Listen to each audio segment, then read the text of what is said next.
যেহেতু শ্রীমদ্ ভাগবত অনেক বিশাল একটি গ্রন্থ এবং এটির প্রতিটি শ্লোক বাই শ্লোক অনুবাদ করতে প্রায় 50 বছর লেগে যাবে তাৎপর্য বলতে, তাই আপনাদের সবার জন্য আমি শ্রীমদ্ ভাগবতের সারানুবাদ শুরু করছি। সারানুবাদ কিছুই না, যে প্রতিটি শ্লোক আছে সেই প্রতিটি শ্লোকের জাস্ট অনুবাদটুকু, অর্থাৎ তাৎপর্য অংশ যেটা কিনা খুব দীর্ঘ, সেই তাৎপর্য অংশটা বাদ দিয়ে শুধু শ্লোকের অনুবাদটুকু আপনাদেরকে পড়ে শোনাতে হবে, যাতে আপনারা অন্তত পক্ষে 50 বছর না অপেক্ষা করতে হবে না, যাতে আপনারা নির্যাসটুকু মানে কী বলতে চেয়েছে সেটুকু অন্তত বুঝতে পারেন। অবশ্য কী বলতে চাইছে সেটা বোঝার জন্য ভাগবত পাঠ তো করতেই হবে, কিন্তু কী বলতে চাইছে সেটা যদি আপনাদের জানা থাকে তাহলে অন্তত আপনারা এটুকু বলতে পারবেন যে না, ভগবত সম্বন্ধে কিছুটা জ্ঞান আমাদের হয়েছে। তাই আজকে আমি প্রথম অধ্যায়টি পাঠ করে দেব। ঋষিদের প্রশ্ন হচ্ছে প্রথম অধ্যায়। হে বসুদেব তনয় শ্রীকৃষ্ণ, হে সর্বব্যাপ্ত পরমেশ্বর ভগবান, আমি আপনাকে আমার সশ্রদ্ধ প্রণতি নিবেদন করি। আমি শ্রীকৃষ্ণের ধ্যান করি, কেননা তিনি হচ্ছেন প্রকাশিত ব্রহ্মাণ্ড সমূহের স্থিতি, সৃষ্টি এবং প্রলয়ের পরম কারণ। তিনি প্রত্যক্ষ এবং পরোক্ষভাবে সব কিছু সম্বন্ধে অবগত এবং তিনি সম্পূর্ণভাবে স্বাধীন, কেননা তার অতীত আর কোনো কারণ নেই। তিনি আদিকবি ব্রহ্মার হৃদয়ে সর্বপ্রথম বৈদিক জ্ঞান প্রদান করেছিলেন। তার দ্বারা মহান ঋষিরা এবং স্বর্গের দেবতারাও মোহাচ্ছন্ন হয়ে পড়েন।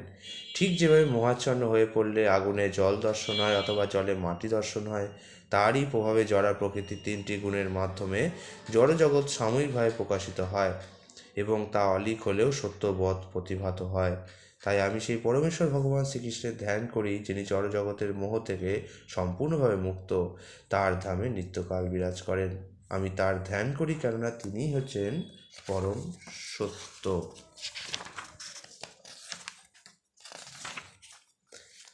জড় বাসনাযুক্ত সব রকমের ধর্ম সম্পূর্ণভাবে বর্জন করে এই ভাগবত পুরাণ পরম সত্যকে প্রকাশ করেছে, যা কেবল সর্বতোভাবে নির্মৎসর ভক্তরাই হৃদয়ঙ্গম করতে পারেন। পরম সত্য হচ্ছে পরম মঙ্গলময় বাস্তব বস্তু। সেই সত্যকে জানতে পারলে তিতাব দুঃখ সমূলে উৎপাটিত হয়। মহামুনি বেদব্যাস উপলব্ধি পরিপক্ক অবস্থায় এই শ্রীমদ্ ভাগবত রচনা করেছেন এবং ভগবত তত্ত্বজ্ঞান হৃদয়ঙ্গম করতে এই গ্রন্থটি যথেষ্ট। সুতরাং অন্য কোনো শাস্ত্রগ্রন্থের আর কি প্রয়োজন? কেউ যখন শ্রদ্ধাবনত চিত্রে একাগ্রতা সহকারে এই ভাগবতের বাণী শ্রবণ করেন, তখন তার হৃদয়ে ভগবত তত্ত্বজ্ঞান প্রকাশিত হয়। হে বিচক্ষণ এবং চিন্তাশীল মানুষ, কল্পবৃক্ষরূপী বৈদিক শাস্ত্রের অত্যন্ত সুপক্ষ ফল শ্রীমদ্ ভাগবত আস্বাদন করুন। তা ছিল সুখদেব গোস্বামীর শ্রীমুখ থেকে নিশ্চিত হয়েছিল, তাই এটি আরও অধিক উপাদেয় হয়েছে। যদিও এই অমৃতময় রস মুক্ত পুরুষেরা পর্যন্ত আস্বাদন করে থাকেন।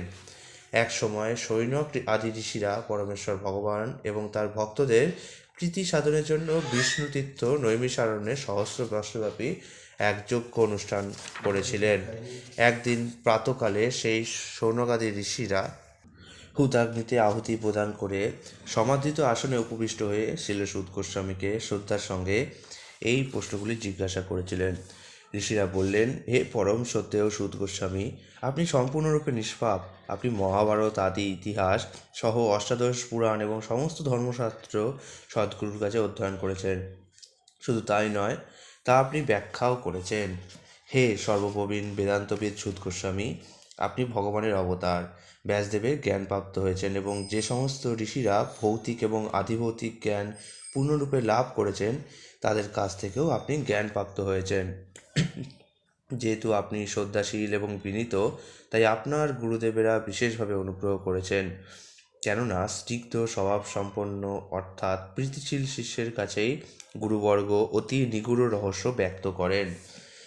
হে আয়ুষ্মান, আপনি জনসাধারণের পরম মঙ্গল কীভাবে সাধিত হয় তা সহজবোধ্যভাবে আমাদের কাছে শোনান। হে মহাজ্ঞানী, এই কলিযুগের মানুষেরা প্রায় সকলেই অল্পায়ু। তারা কলহপ্রিয়, অলস, মন্দগতি, ভাগ্যহীন এবং সর্বোপরি তারা নিরন্তর রোগাদির দ্বারা উপদ্রুত। বহুবিধ শাস্ত্র রয়েছে এবং সেই সমস্ত শাস্ত্রে নানা রকমের কর্তব্য কর্মের নির্দেশ দেওয়া হয়েছে, যা বহু বছর ধরে বিভাগক্রমে পাঠ করার ফলে কেবল জানতে পারা যায়। তাই হে মহর্ষি, দয়া করে আপনি সেই সমস্ত শাস্ত্রের সারমর্ম সমস্ত জীবের মঙ্গলের জন্য বিশ্লেষণ করে শোনান, যাতে তাদের হৃদয় সম্পূর্ণভাবে সুপ্রসন্ন হতে পারে। হে সুদ গোস্বামী, আপনার সর্ববিধ মঙ্গল হোক। আপনিও অবগত আছেন যে কী উদ্দেশ্যে পরমেশ্বর ভগবান বসুদেব পত্নী দেবকীর গর্ভে আবির্ভূত হয়েছিলেন। হে সুত গোস্বামী, যারা অবতার এবং আবির্ভাব সমস্ত জীবের মঙ্গল এবং সমৃদ্ধির জন্য হয়ে থাকে, আমরা সেই বাসুদেবের লীলাসমূহ শ্রবণ করতে অভিলাষী। আপনি অনুগ্রহ করে গুরু পরম্পরায় লব্ধ সেই জ্ঞান আমাদেরকে ব্যাখ্যা করুন, কেননা তার শ্রবণ ও কীর্তনে উভয়েরই কল্যাণ সাধিত হয়। জন্ম মৃত্যুর ভয়ঙ্কর আবর্তে আবদ্ধ মানুষ বিবশ হয়েও পরমেশ্বর ভগবান শ্রীকৃষ্ণের দিব্য নাম উচ্চারণ করতে করতে অচিরেই সেই সংসার চক্র থেকে মুক্ত হয়, সেই নামে স্বয়ং মহাকালও ভীত হন। হে হে সুত গোস্বামী, যে সমস্ত মহর্ষিরা সর্বতভাবে পরমেশ্বর ভগবানের শ্রীপাদ পদ্মের আশ্রয় গ্রহণ করেছেন, তাদের সঙ্গ প্রভাবে অর্থাৎ দর্শন মাত্রই জীব পবিত্র হয়। কিন্তু সূর্যধ্বনি গঙ্গার জল সাক্ষাৎ সেবা অর্থাৎ স্পর্শন অবগাহন আদি করার পরেই কেবল মানুষকে পবিত্র করে। কলিযুগের পাপ পঙ্কিল অবস্থা থেকে মুক্ত হওয়ার আকাঙ্ক্ষী এমন কে আছে যে পরমেশ্বর ভগবানের অপ্রাকৃত মহিমা শ্রবণ করতে অনিচ্ছুক? তার অপ্রাকৃত কার্যকলাপ অত্যন্ত মহৎ এবং উদার, এবং নারদ আদি মহান ঋষিরা তা কীর্তন করেন। তা শ্রবণ করার জন্য আমরা অত্যন্ত আকুল হয়েছি। দয়া করে আপনি বিভিন্ন অবতারে তার বিভিন্ন লীলাবিলাসের কথা আমাদের বলুন। হে মহাজ্ঞানী সুত গোস্বামী, দয়া করে আপনি আমাদের কাছে পরমেশ্বর ভগবানের অসংখ্য অবতারের অপ্রাকৃত লীলাবিলাসের কথা বর্ণনা করুন।